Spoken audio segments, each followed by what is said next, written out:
That's talking about me. There's no one that's out of danger.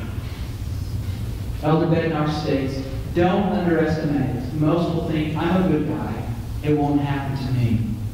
To any man who thinks it can't happen to him, he's the most vulnerable. He'll have one experience where he comes in casual contact with it and become addicted. Those who say it could happen to me are on guard. They'll work hard to stay away from it. This is serious stuff. I deal with it more and more all the time.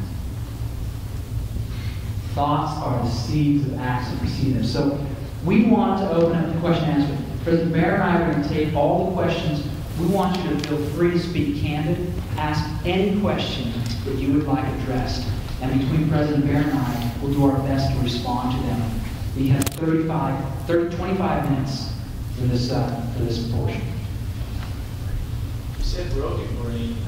That implies, I guess, permanency. Like how long, in your experience, does it take to really grow that part of the brain? So the question is, broken, does that mean broken forever? No. The brain is very plastic. But it's a pretty bad break. It's like the transmission in your car. It's going to cost you quite a bit. And it's going to be labor intensive. Is it broken for good? Absolutely not. It can be fixed. But it's broken. I think that's a great question, and the interesting thing is that all the research suggests that the brain, he's been using the word plastic, there's this neuroplasticity, which means the brain has this amazing capacity to actually heal. And when he showed you that picture of that smaller frontal cortex, what they've done in studies is that frontal cortex can actually start to grow back again and govern the amygdala and give the appropriate response to people and objects and all those kinds of things that Brother Hunt was talking about. Additionally, what we're trying to do in this stake, and what we need to talk about maybe candidly right here, is the purpose of this home evening isn't to shame anyone or to put anybody down or to discourage anyone. The purpose of this home evening is to educate people on what's going on and then to talk about what we're doing to help people in our stake, whether they're young men or young women, to come, and we have all kinds of things we're introducing in the stake to rewire the brain through the atonement of Jesus Christ and through the programs that we're initiating that all tap into the atonement. We believe that this question here, is it broken forever, is an absolute no. Now, what Brother Hunt said is very interesting. He said that it could take time. For someone who's addicted, and generally what the research says is there's 3 categories of people. There's addicts, there's recovering addicts, and there's minimally exposed people.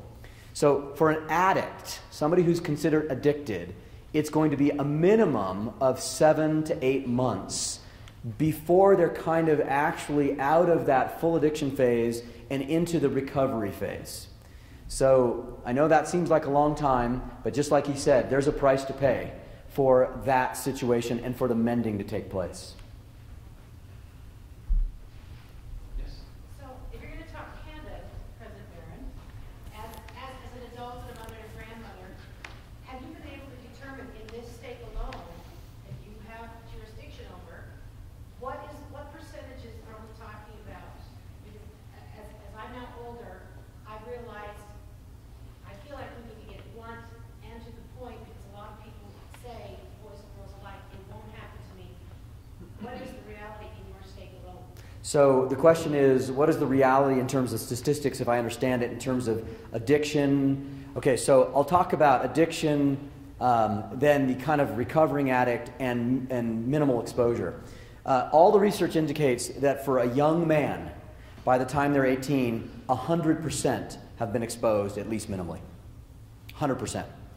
As it relates to addiction, somebody who's addicted, I don't have hard facts. It's hard to gather because of confidentiality issues, but I'm going to estimate it's between 40 and 50% that are addicted. And then you probably have another 25% who are recovering, and then 25%, maybe 20%, who have had minimal exposure and who are not afflicted at all. Now, no, that's male. For the females, we're probably talking about 20%, 15 to 20% who are either recovering or addicted. So it is hugely weighted to the males, but it's an increasing problem among the sisters. And now the sisters actually have a different kind of a pornography viewing habit. So whereas the young men do what Brother Hunt said, they watch naked people doing naked people things, whereas the sisters generally have a more predilection towards social chat room addiction, novels that kind of exhibit that kind of sexual behavior, or an obsession with chat rooms and those kinds of activities. So you actually have two different views of pornography from sisters and the brethren. So very high, though. It's a huge problem. Please. I didn't understand the statistics that you were using. When you said young men by the time they're 18, is that young men in the church, or is that in the United States? That was a young men in the church, but I think it extrapolates to the United States. But we don't really have the statistic for all the United States. Okay, and then when you said recovering addicts, are you saying that people go from minimally exposed to recovering addicts to, or is it from minimally exposed to addicts to recovering addicts? Well, the minimally exposed are people, both men and women, who, it's hard to not live in our world and not have some exposure to pornography. And so, for example, Jason's 10 years old on his banana seat bike, he sees a Playboy. That's minimally exposed.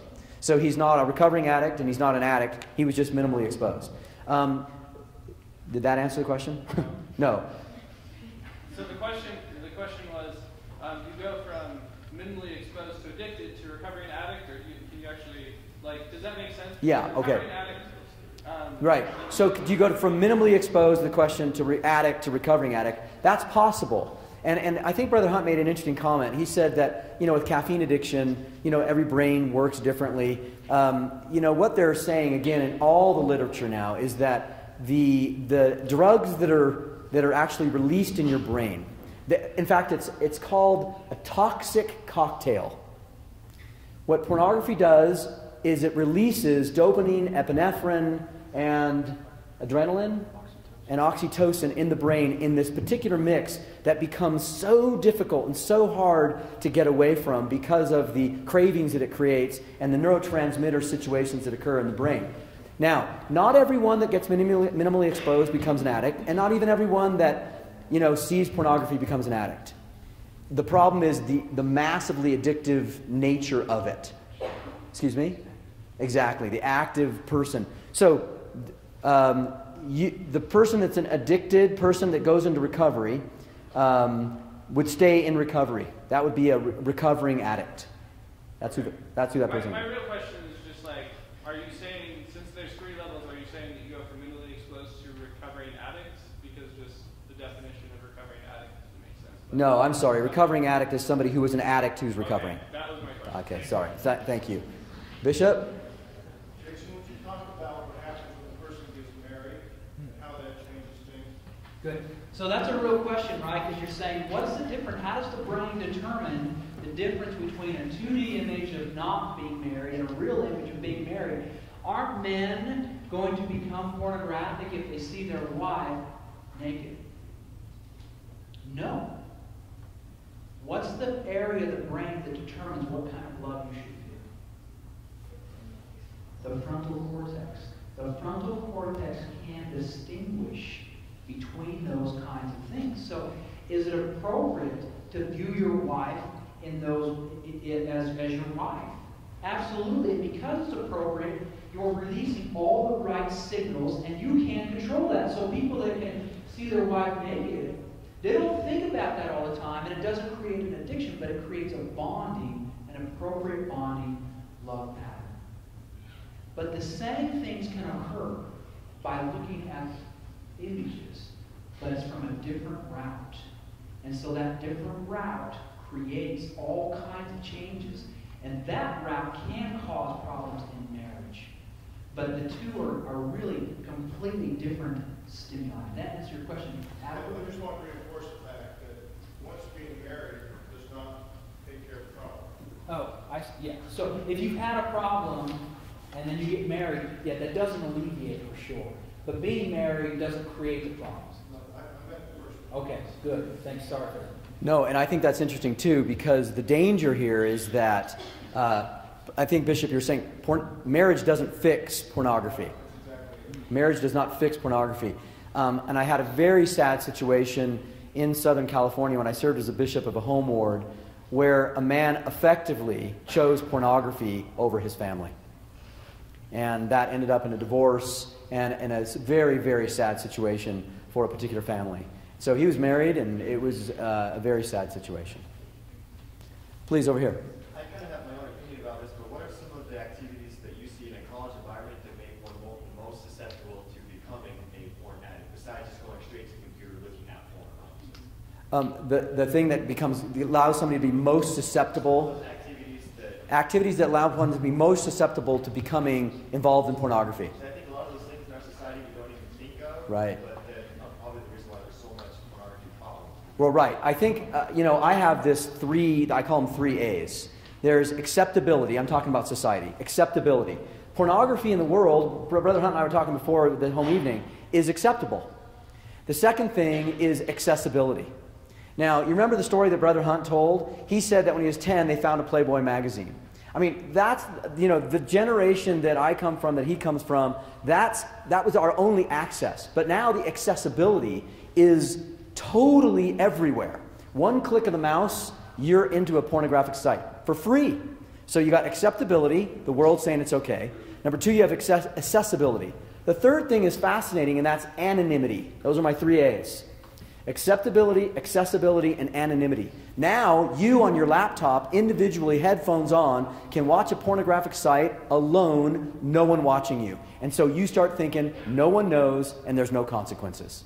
So you have this huge wave, a tsunami effect going on, that unless we are structured, unless we have our routines, we view pornography. The fascinating thing is, overwhelmingly, probably 99% plus, full-time missionaries do not view pornography. Guys go on missions, they do not view pornography. You think about why. Think about the infrastructure of the mission, the routine of the mission, the having the companion. The 3 A's are gone. Right? Accessibility, gone. Anonymity, gone. And acceptability in a mission, gone.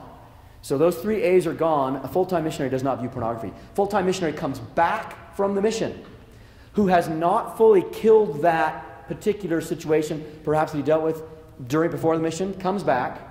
All of a sudden, he's alone. The routine's gone. Doesn't have a companion. And there's a problem. There's a problem. Sister, please. What can we as women do better? Because obviously it's not our fault, but what can we do better, and how can we help our young men, help our brothers, help our husbands and our friends? Right. I'm so glad she asked. She asked this question. She said, what can the sisters do? And I would even add, what can the other young men and roommates do to help those that have a problem, that help those that have an addiction? And what we want to talk about, and I'm just so thrilled that you asked that question, is, again, the idea isn't to shame people in this room tonight. The idea isn't to say, oh, you know it's bad and that's bad and you got to stop. It's to educate us and then do this. One of the backbones we found, and I think you heard Brother Hunt say, why could he take the changer away from the guy in the hotel room? What did he say? His brain? Not broken.